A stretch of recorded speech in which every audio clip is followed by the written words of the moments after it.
From Hollywood, it's time now for Johnny Dollar. Johnny, this is Lee Harkins, Continental Insurance and Trust Company. Lee, my old fishing pal. You still holding down the Ohio branch of the company there in Columbus? Yes, John, I am. But now look here. Well, brother, I never will forget the great fishing you and I had over on Darby Creek a couple of years back. Look, John. And along about this time every year, the urge really gets to me.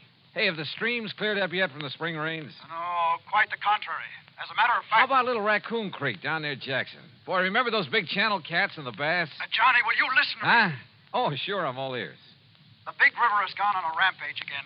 Spring floods. You mean the Ohio? Yes, and every other river of any size. The rains are still coming down. I see. Whole towns are being washed away by the floodwaters. Death and destruction all over. Oh, I'm sorry, Lee. I didn't mean to sound so... Well, you know, mention fishing and I lose my head. Look, Johnny, I need you out here. Can you come right away? Well, sure. You see, any fishing we do may be for the bodies of people.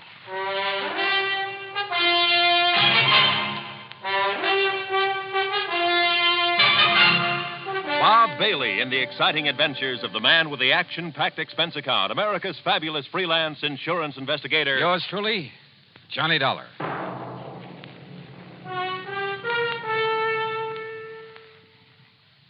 And now, Act One of yours truly, Johnny Dollar.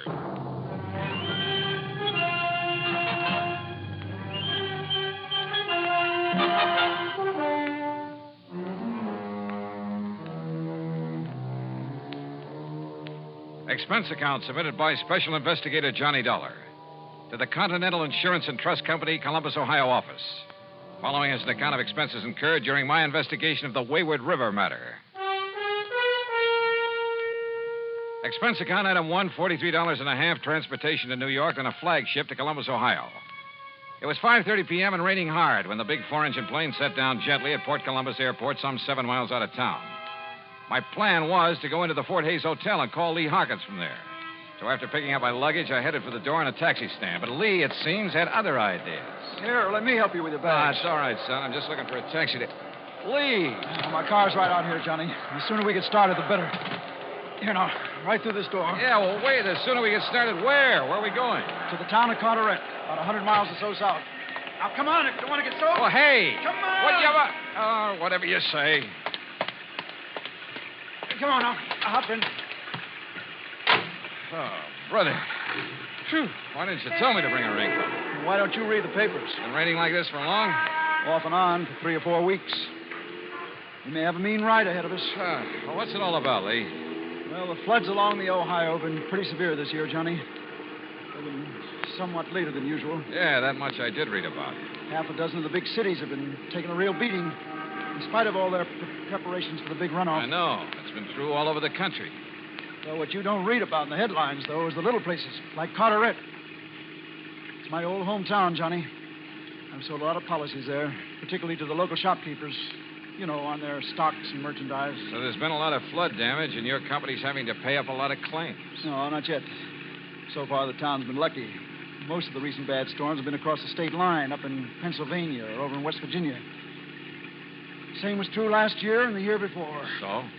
So the people down around Carteret, farmers mostly, haven't gone ahead with their flood control project the way they should have. Is Carteret right on the Ohio? No, it's in a valley, a few miles north. It's on the Crooked River, and parts of the town are actually below the riverbank. Now, you see what that means. Yeah, I sure can. Most of the year, it's a quiet, lazy stream about 50 or 60 feet wide. But when the feeder streams up in the hills start pouring water down... And if it overflows? Half the town will go with it. And swept right down into the Ohio. Lee, don't they know enough to prepare for this sort of thing? Johnny, like I say, they've been lucky so far. This present storm has been bigger and longer than anything they've ever had. Well, what about the State Flood Control Commission, or whatever it's called? Can't they do anything? Let's face it. What's a little burg like Carteret when there are 100 bigger and more important towns in the same fix? Yeah, I see what you mean. Before the lines went down, I got a call from Fred Norlock, one of my big accounts down there. Big hardware firm. Unless the river goes down, he's going to lose the whole place. That means over a $100,000 insurance claim. But what can I possibly do, Lee? I don't know, Johnny. I just don't know. We were heading south on Route 23, and by the time we reached Chillicothe, the rain had led up to a drizzle. By the time we reached Jackson, where we left the main highway, it had let up entirely. But I noticed that every little stream we passed was overflowing its banks. Finally, it must have been after midnight, we pulled up on a low hill overlooking the town of Carteret. And it started to rain again, to rain hard. Below us, the crooked river was a terrible, terrifying thing to watch. Power lines were out, but maybe hundreds of kerosene and gasoline lanterns, flashlights, and lights from cars showed only too plainly the perils of the brown, rushing, raging torrent that threatened the town. Men stripped to the waist, the banker and the ditch digger side by side, the farmer and the merchant, toiled frantically to reinforce the levee with bags of sand, stone, cement, anything they could find, while the river lapped hungrily at their feet, trying to undermine the embankment as quickly as it was built up. Back of them were others, filling the sandbags, bulldozing additional strength to the levee, hauling truckloads of sand and rock and gravel, digging, shoveling, filling, anything they could do. I'd never seen a more dedicated group of people, men, women, children, all working in a common cause, not just for themselves, but for the survival of their neighbors, their town. And the ugly river was like a thing alive, clawing at them, seeking to destroy them. Huge, floating masses of debris flew by at express train speed, whirling now and then to strike out at the embankment, fighting to break it down. Thousands of tons of wreckage, parts of houses, chicken coops, trees, and brush, anything that would float. I stood there appalled and almost overwhelmed by a feeling of utter helplessness. Can't they see? If they were up here on this hill, they could see that they're losing ground, Johnny. The river's rising faster than they can build up the levee. Yeah, Lee, yeah, it looks that way. What's the matter with you guys? Can't you see they need help down there? Anybody doesn't help, I'll be shot. He's right, Johnny. We ought to go down there and help for whatever it's worth. Wait. That one section where they're all working. It's right above the cut into Perry Street. If the levee goes there, it'll sweep the whole section down the valley into the Ohio River. But look, Lee. Look, back there, What? behind us. The reason why the water's piling up, don't you see? That old railroad bridge. The trees, the mud, the rubble that's piled up against it. That railroad trestle has become a regular dam. Hey, you're right. The more of that debris piling up there, the stronger it gets. And the higher it gets, too. With the water mounting up behind it that way, the levee over Perry Street will go in a matter of minutes. Right. But break that dam somehow, and the water will get through. Down the crooked river into the Ohio. Yeah. Break that dam and it'll save the town. Yes. Oh, but how, Johnny? How? Yeah, how?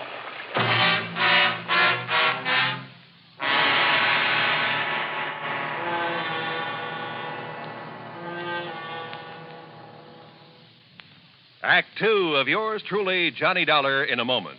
And now, Act two of yours truly, Johnny Dollar, and the Wayward River Matter.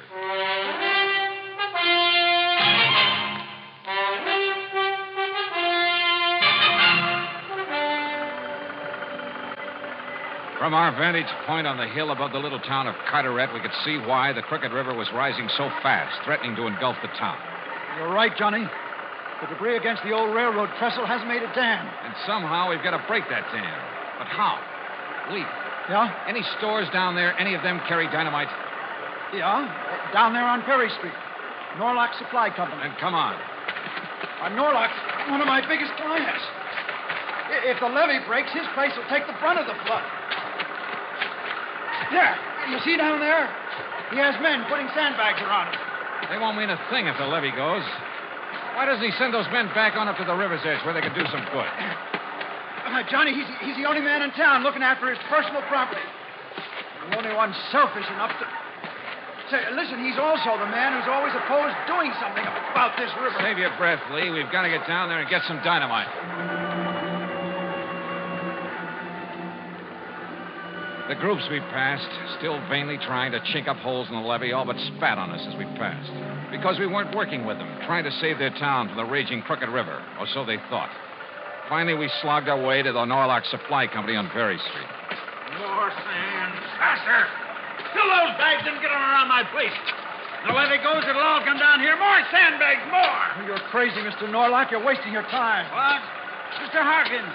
Why, if that levee goes, nothing will save this place of yours. He's right, Norlock. Get your men on up to the levee where they'll do some good. Sure, but then you'll pay the insurance and my place is swept away. It won't be if we save the town. We need dynamite. Who are you?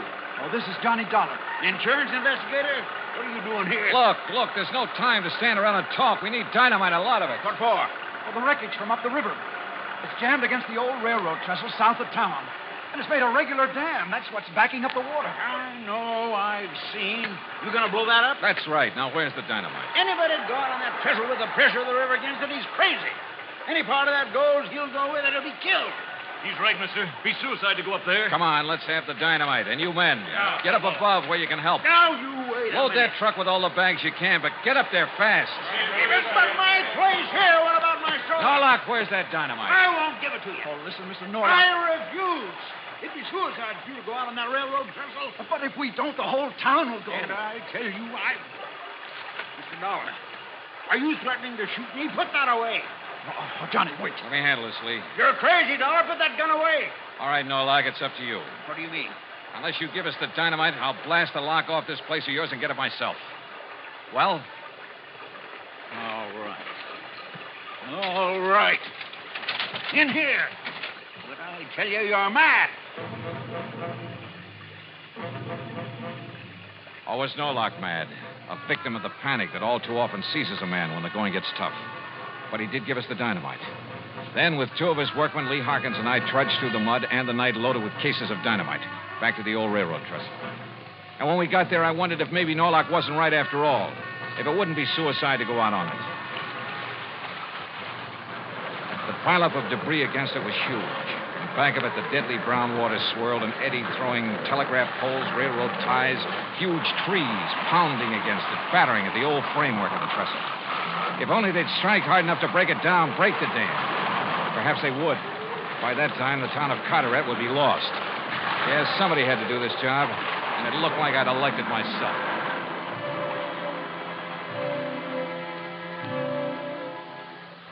I'm not quite clear on what happened during that next 20 or 30 minutes. They seemed like 30 years of nightmare. But I edged my way out on that rickety framework, a fused case of dynamite under my arm. It was dark, and I had to feel my way along over planks and boards and trees that the force of the water had thrown up on the trestle. The wires leading back to the plunger that would set off the charge would catch and drag. But I knew I had to reach the first long span to make the explosive do its work. And all the while, the old bridge creaked and groaned and shook from the impact of the wreckage being thrown against it by the angry water. But then, finally, the job was done, and I felt my way back to the bank. Hurry, Johnny! Hurry! I'm coming. Everything ready here. Don't you see? The levee above. It's starting to go. Back over the town, there's a gap. The water's rushing down. Okay, Lee, the plunger. Here, sir. All ready. All right, then lie down. Quick, get down. Here she goes.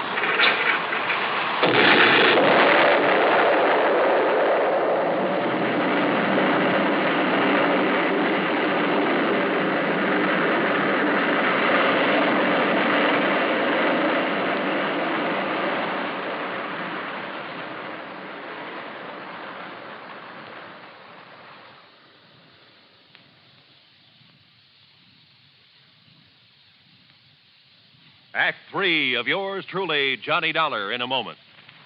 And now, Act 3 of yours truly, Johnny Dollar and the Wayward River Matter.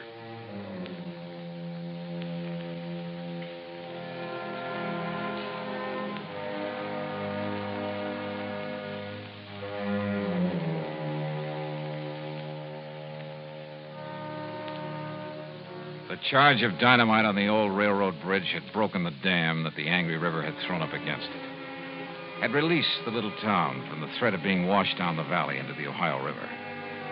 The men and women and children, spent from having struggled against the raging water throughout the night and all the day before, went quietly back to their homes and farms to rest and sleep. And nature, defeated, gave up. The rain stopped and the skies cleared. Even the charging yellow waters of the crooked river seemed to diminish in a sort of frustration. What damage had been done to the town could wait now until the people were rested, refreshed. As Lee Harkins and I plodded wearily over to the village inn, I noticed that the streets were deserted. Yeah, Even as the long, gray fingers of dawn reached up into the sky, the town, exhausted, slept. Unmindful of the rooster in someone's backyard who sought to rouse it. Nor did we rouse the innkeeper, but picked a couple of rooms and settled down to rest our weary bones. But I couldn't sleep. Somewhere in the back of my brain, a little worry began to form, to peck away at me. In all of Carteret the night before, there'd been one man and one man only who'd ignored the common good to look after his own selfish interests. I went into Lee's room and awakened him. Oh, no, Johnny, later. Come on. I'm so dead I can hardly go back to sleep. Will you? No, come on. Just a couple of questions, Lee. Listen to me. Oh, why don't you let me sleep? Over 100,000 insurance, you said. Yeah, 100 and... Oh, I don't know. Well, if you ask me, that's too much for a business of any kind in a town this size. Much too much. So maybe I gave him a break on his valuation. Yeah. You know, to help sign up some of the other merchants. But 100,000 of insurance money would give him enough to live on the rest of his life. Oh, now, look, why don't you go back to bed, Johnny? Lee, he knew about that dam at the railroad trestle. And so far as I could see, he was the only one who did. Well, everybody else was so busy at the levee. But did he try to do anything about it? No. Instead, he went through the motions of trying to protect his property. But he knew that if that levee broke, nothing would save it. All right. Chalk it up to panic. Panic, huh? He fought to keep us from getting that dynamite, the one thing that could save the town. He kept those workmen away from where they might have done some good, at the levee. He alone wanted that levee to break. But good heavens, Johnny, well, you're right. You must be. Yeah, I'm right. I'm going out and look for Mr. Fred Norlock. Yeah, but there isn't a soul out there. Everybody's... Maybe. That's what I want to find out.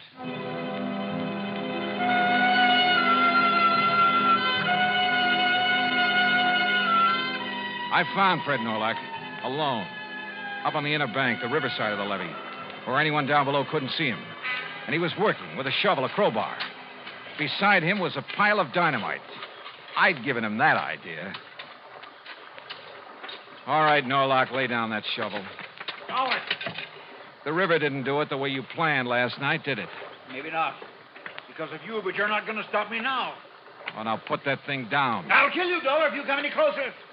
And nobody will know because there's nobody around. I'll throw your body in the river. Nobody will ever know. Sure. Set up a small charge, enough to breach the levee. That's right. It's already in. You can't stop it. And the river will crash through, destroy that failing business of yours down there. Yes. And take with it the homes in the valley, the livestock, maybe even the people. Keep your hand away from that pocket. So it's you or me, huh? And if I go, the town goes too. Yes. But if I can outdraw you... This pistol is aimed at your chest. Now you walk straight ahead to the edge of the river. Walk!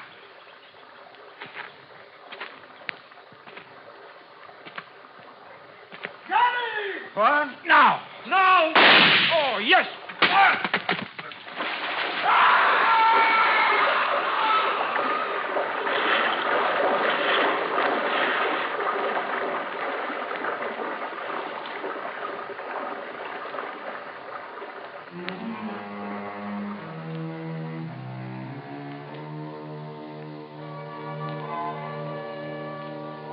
Norlock's body was never recovered. He'd lived alone. He died alone. A crooked man in the crooked river. Nor was he mourned in the little town he'd tried to destroy.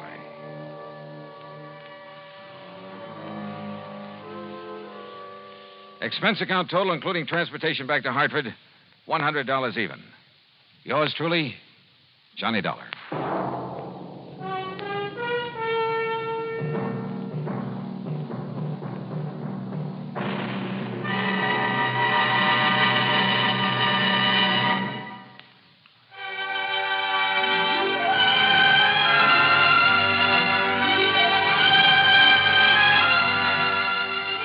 Truly, Johnny Dollar, starring Bob Bailey, originates in Hollywood and is produced and directed by Jack Johnstone, who also wrote today's story. Heard in our cast were Chet Stratton, Frank Gerstle, Bob Bruce, and Parley Bear. Special sound patterns by Tom Hanley and Bill James.